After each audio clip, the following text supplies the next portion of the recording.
My younger brother schemed to frame me, and after 10 years of my devoted service to the company, it was my own father who coldly cast me out. "You're fired. Get out of here," I replied. "Yes, father." But they had no idea. That very moment was the starting point for the spectacular comeback I had quietly prepared. I am Matthew Carter, 35 years old, living in Erie, Pennsylvania, a small industrial city on the shores of Lake Erie, where the smell of steel and factory smoke blends with the cold wind from the lake. For the past 10 years, I've worked for Carter Manufacturing, my family's industrial equipment manufacturing company. The company wasn't just a workplace, it was my entire life. I grew up in the factory, running around among giant machines, watching my father, David Carter, command the workers with an authoritative presence. As I grew older, I dreamed of nothing but carrying on that legacy. Carter Manufacturing was in my blood, the place where I poured my sweat, tears, and dreams. I held the role of production manager, a title that sounds impressive but was steeped in pressure. I improved production lines, negotiated with clients, and stayed up all night to keep the company afloat through crises. 10 years, and I never took more than 3 days off. Not because I was addicted to work, but because I wanted my father to be proud. I wanted him to look at me, his eldest son, and say, "Well done, Matt." But he never did. Instead, he reserved his warm pats on the shoulder for Ethan, my younger brother, who couldn't care less about the company. I didn't resent Ethan. He grew up spoiled by our mother, shielded by our father, living freely in a way I never could. All I wanted was to be treated fairly, for my father to acknowledge what I'd done. But that morning, on May 2nd, everything I had built came crashing down. And the one who dealt the blow was my father. That morning, the eerie sky was gray, with light rain falling as if foreshadowing something ominous. I had just finished a meeting with the production team and was sitting in my small office on the 3rd floor of Carter Manufacturing. A cold cup of coffee sat on my desk, papers piled high, and I was engrossed in calculating ways to improve the new production line. My phone rang. My father's voice came through, icy and devoid of warmth. "Matt, come to the meeting room. Now." I thought he wanted to discuss the big client contract for the following week.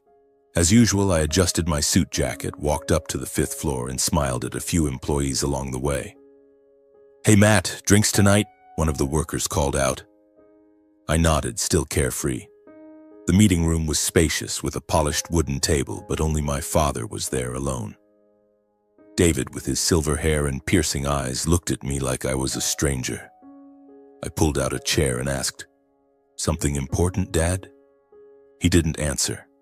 Instead, he slid a stack of papers toward me. "Explain this." I picked them up and scanned the text. Emails. A series of emails bearing my name sent from my account to a rival company, SteelTech, Carter Manufacturing's biggest enemy. The content was chillingly detailed. Trade secrets, bidding prices, production plans. My heart pounded, threatening to burst. "Dad, I didn't send these. I don't know anything about this." He slammed the table, the sound startling me. "Don't lie, Matt, I've checked. The emails came from your computer. Do you think I'm a fool? 10 years I entrusted you with the company, and this is how you repay me, by betraying your family?" I stood frozen, as if slapped in the face. His words cut into my heart like a knife. "Dad, I swear I didn't do this. Someone set me up. Give me time, I'll find out who." "Enough!" He cut me off, his voice trembling with anger. "You're fired. Effective immediately. Get out of here and don't let me see your face again." I stared at him, waiting for a flicker of hesitation, a trace of trust in the son who had given his youth to Carter Manufacturing. But there was none. His eyes held only disappointment and contempt.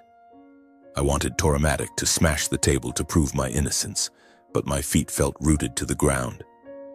I only mumbled, "Dad, why don't you believe me?" He turned away as if I were no longer his son. "You betrayed the family. Leave." I don't remember how I left the meeting room. My mind was spinning, my feet heavy. The company hallway was still buzzing with chatter and laughter. The people I had worked with, shared dreams with, called out to me as if nothing had changed. Matt, fishing this weekend? I nodded, fighting back tears, and kept walking. Back in my office, I packed my things in silence.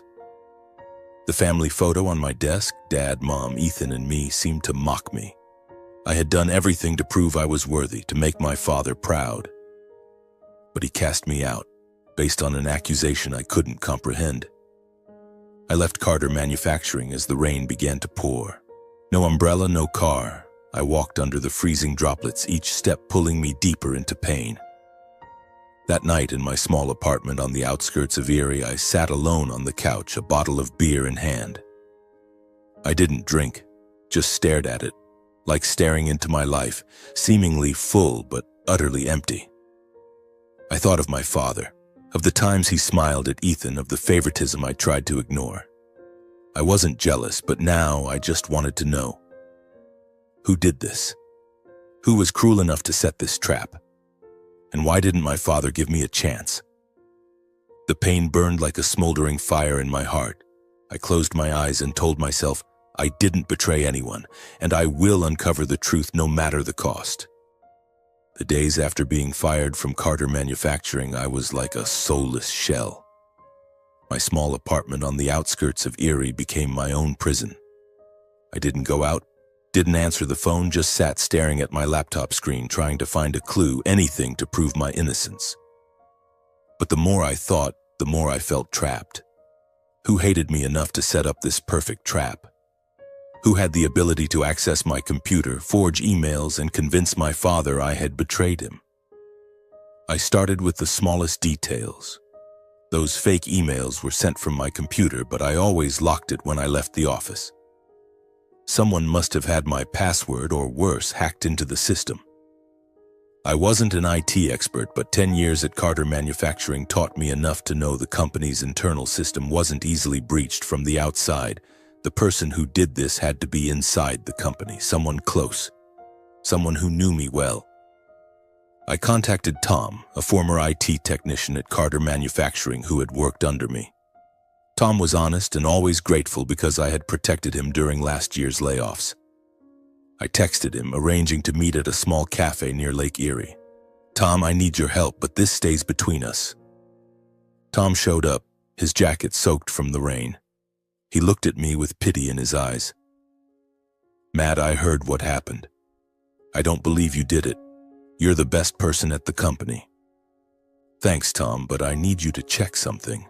I handed him a USB drive containing copies of the fake emails I had gotten from an old colleague before leaving the company. Find out who sent these. I know they came from my computer, but I didn't do it. Tom nodded and promised to look into it. 2 days later, he called me, his voice trembling. Matt, you need to come over. This is big. I rushed to Tom's apartment, my heart pounding. He pointed to his laptop screen where a series of system logs was displayed. Someone used an admin account to remotely log into your computer on the day the emails were sent. But it wasn't your account. I traced it and... Matt, you won't believe this. Who? I almost shouted. Tom swallowed hard. Ethan, his account. I checked 3 times. There's no mistake. Ethan, my younger brother.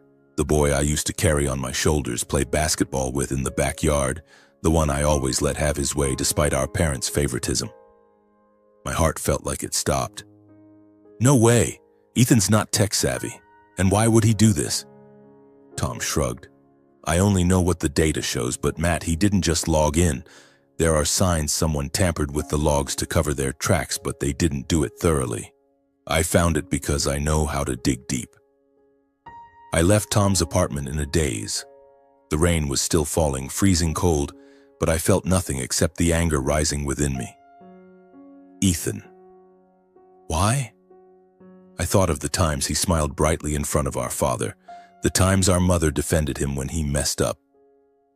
I remembered the fleeting looks of jealousy in Ethan's eyes whenever Dad praised me for landing a big contract, though those praises were rare.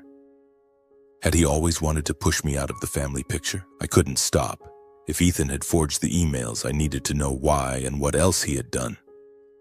I dug deeper, reaching out to old colleagues who still trusted me. Sarah, the head accountant, was the next person I turned to.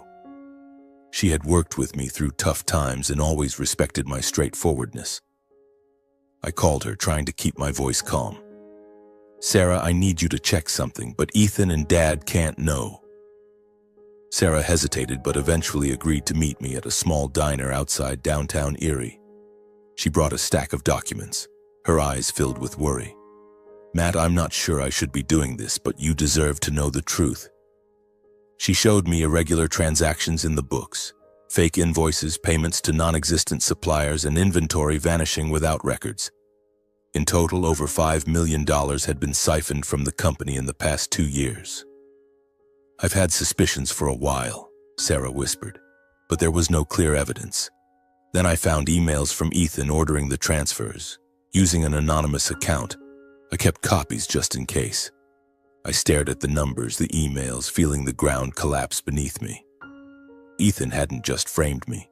He was embezzling, stealing from our family's company. I remembered the times he flaunted his new car, expensive watches, lavish vacations. I thought it was money from our parents, but now I understood. He had betrayed the family, not me. "Sarah, can you print all this evidence?" I asked, my voice trembling. She nodded. "But Matt, be careful. If Ethan's capable of this, he's more dangerous than you think."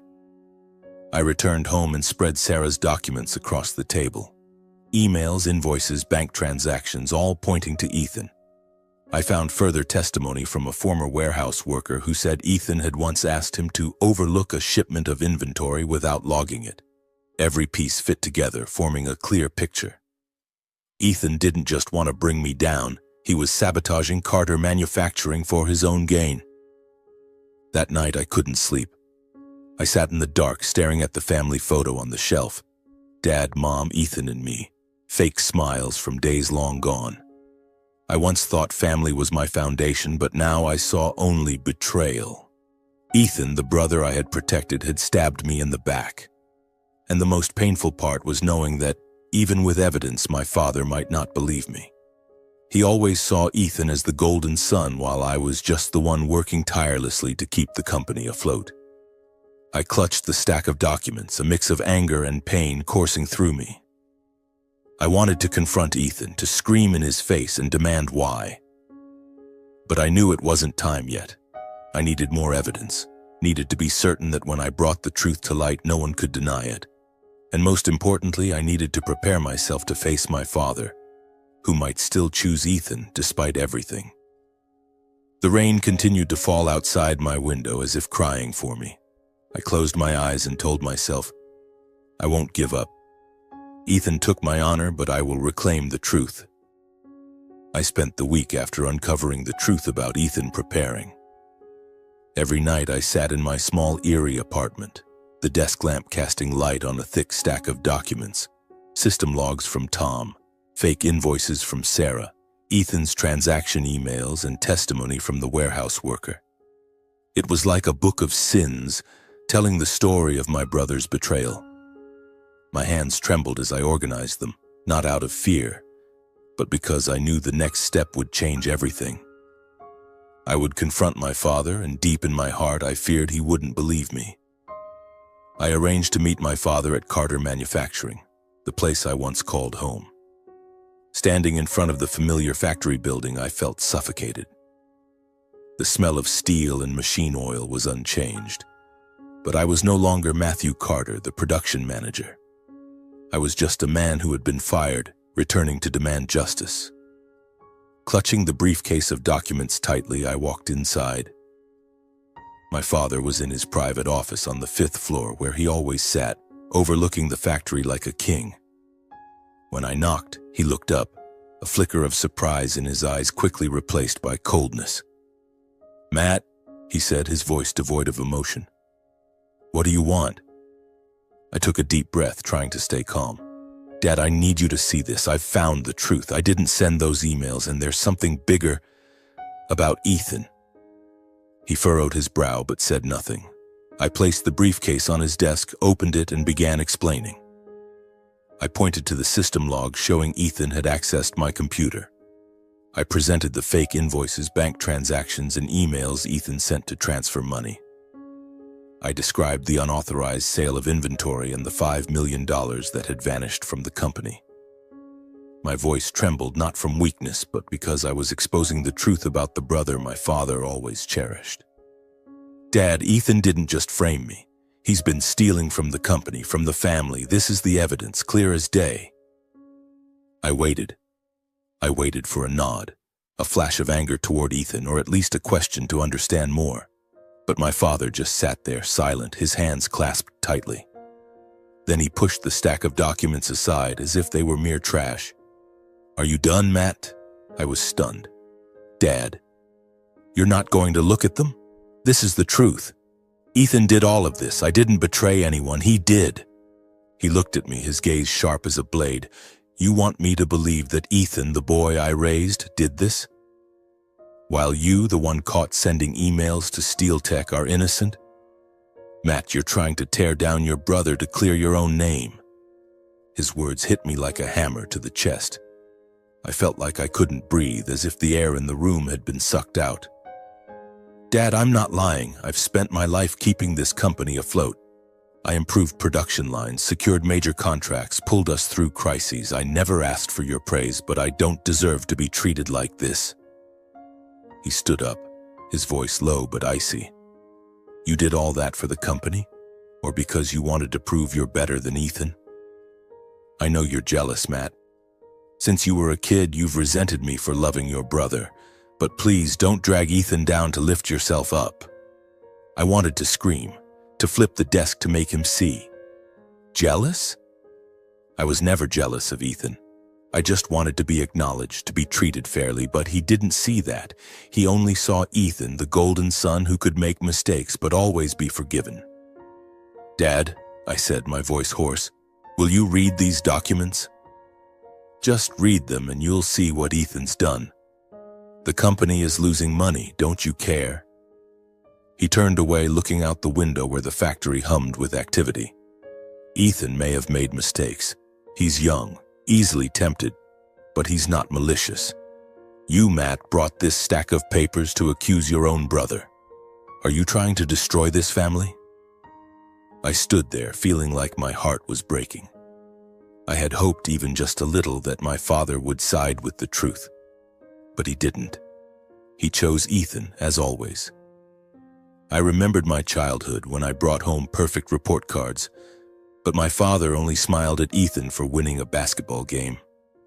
I remembered the nights I worked myself to exhaustion while Ethan partied, and my mother still said, "Let Ethan have fun, don't be too hard on him." I was used to the favoritism, but this time it cut into my heart like a knife. "Dad," I said, my voice barely a whisper, "I just want justice. I didn't betray anyone.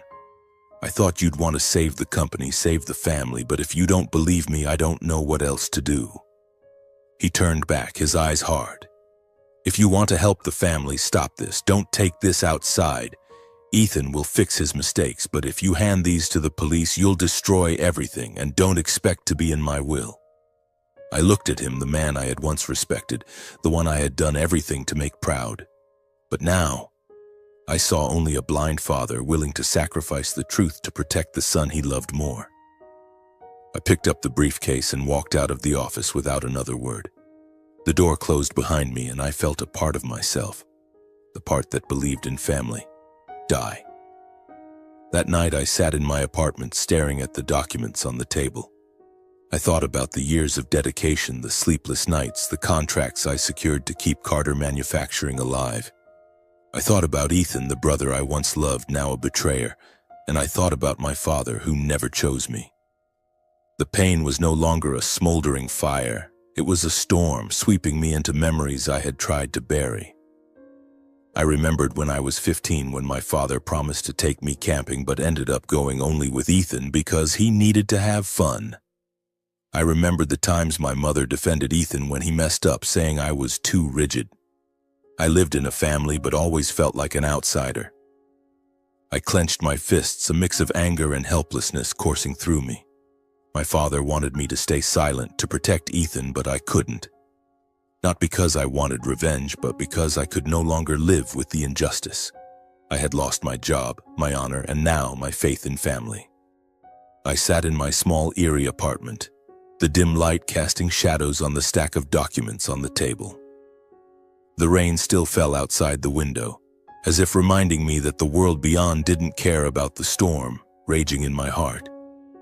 After the conversation with my father, I had hoped even just a little that he would reconsider, that he would open his eyes to the truth. But he didn't. He chose Ethan, as always.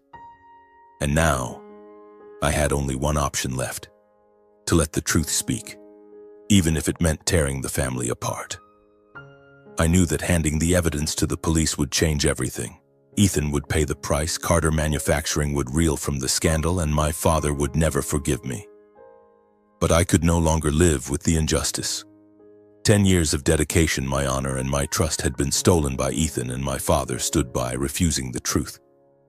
I wasn't doing this for revenge. I was doing it for justice, for the company I had saved, for the workers who trusted me, and for myself, who deserved to be vindicated. I spent the entire night reviewing the documents, ensuring everything was perfect. System logs from Tom, fake invoices from Sarah, transaction emails, and the warehouse workers' testimony, all meticulously organized in a large envelope. The next morning, I drove to the Erie Police Department, my heart heavy. I paused in front of the building, clutching the envelope, wondering if I was doing the right thing. If I walked in, there would be no turning back. But if I didn't, I would live forever with the pain of betrayal. I took a deep breath and stepped through the glass doors. A police officer named O'Malley took my file. He skimmed the documents, frowned, and looked at me. "You're sure you want to do this? These are serious allegations, and it's against your brother." "I'm sure," I said, my voice steady despite the turmoil inside. "I want the truth to come out." O'Malley nodded, promising to pass the file to the Economic Crimes Unit. As I left the station, the rain had stopped, but the sky remained gray. I felt a sense of relief, like a weight had been lifted, but also an emptiness. I had done the right thing, but I knew the cost would be steep. Just 3 days later, the news broke. Ethan was summoned by the police on charges of embezzlement and fraud. Carter Manufacturing appeared in local headlines with stories like "Scandal at Erie's long-standing family company." I read the news on my laptop, my heart pounding. Part of me was satisfied. The truth was out. But another part ached. The company I had sweated to save was now teetering, and my family, though never whole, was now completely shattered. I waited for a call from my father, hoping he would apologize or at least admit I was right. But my phone stayed silent. Instead, a week later, he summoned me to the house, the large home in Erie's suburbs where I grew up amid family gatherings and memories that never truly belonged to me. I walked into the living room where my father sat in an armchair, my mother standing beside him, her eyes red from crying. Ethan wasn't there, likely being questioned or hiding somewhere. My father looked at me, his gaze no longer one of disappointment but of pure rage. "Are you satisfied now, Matt?" he said, his voice low but sharp as a blade. I stood there, feeling like a scolded child. "Dad, I didn't want this, but Ethan did wrong. He embezzled, framed me. I just wanted the truth." "The truth?" He stood, stepping closer to me. "You call putting your brother in jail the truth? Do you know what this scandal has done to the company? Clients are canceling contracts. Shareholders are panicking. You didn't just destroy the family, you destroyed my legacy." His words stung like a slap to the face. I wanted to scream that I wasn't the betrayer, that I had saved the company countless times, that I didn't deserve this treatment. But I just stood there, my voice hoarse. "Dad, I didn't do anything wrong. Ethan stole, he betrayed the family. I only did what was right." "What was right?"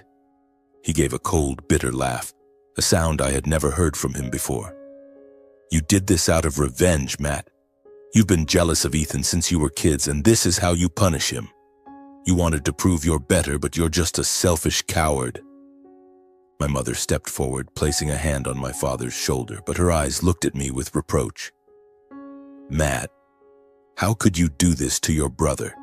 Ethan was wrong, but he's family. Couldn't you have handled this at home?" I looked at my mother, who had always defended Ethan, and felt my heart shatter. "Mom, I tried. I brought the evidence to Dad, but he wouldn't listen. I had no other choice.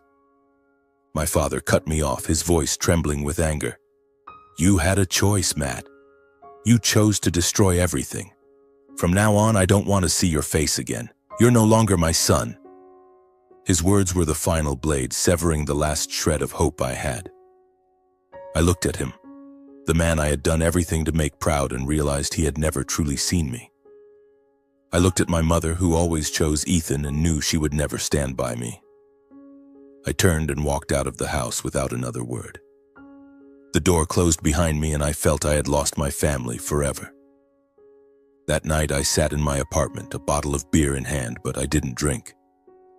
I thought about the years of dedication, the times I swallowed my pride in the face of favoritism, the nights I dreamed my father would look at me the way he looked at Ethan. But now, I was left with only myself. My father had disowned me, called me a betrayer even though I was the only one who fought for the truth. The news about Ethan continued to spread. He was formally indicted, facing prison time for embezzlement and fraud. Carter Manufacturing lost more major contracts, its stock plummeted, and my father held emergency meetings with shareholders to salvage the situation. I read it all in the news, but I felt no joy. I only felt emptiness. I had reclaimed my honor, but I had lost my family, and the company I once loved was crumbling. The rain fell again outside my window, as if weeping for what I had lost. But amid the pain, I felt a small spark of light. I was no longer bound by favoritism, by expectations that were never met. I had chosen justice, and no matter how high the cost, I knew I wouldn't regret it. I closed my eyes and told myself, this isn't the end. I will find my own path, where I am respected, where I can be myself. And this time, I won't let anyone take that away from me. After the day my father disowned me, Erie seemed to shrink. Every street corner, every road reminded me of Carter Manufacturing, of the years I poured my sweat into saving the company, only to be labeled a traitor. I cut off contact with my family, not out of anger, but because I no longer had the strength to endure more blame. My small apartment became a sanctuary, but also a place where I began to see light. I had lost everything. My job, my honor, my family, but I still had myself, and I decided to rebuild from there. An opportunity came unexpectedly. One morning, while sifting through emails, I received a message from Laura Bennett, the CEO of SteelTech, Carter Manufacturing's biggest rival. I had met Laura at industry conferences, where she was always impressed by the innovations I brought to production lines. Her message was brief. Matt, I heard about what happened at Carter. If you want a fresh start, call me. I hesitated. SteelTech was my father's enemy, the company I had fought to protect Carter Manufacturing against. Working for them would be like confirming the accusation that I had betrayed my family. But then I reconsidered. I owed nothing to Carter Manufacturing or my father anymore. They had turned their backs on me, and SteelTech was a chance to prove my worth, not to anyone else, but to myself. I called Laura.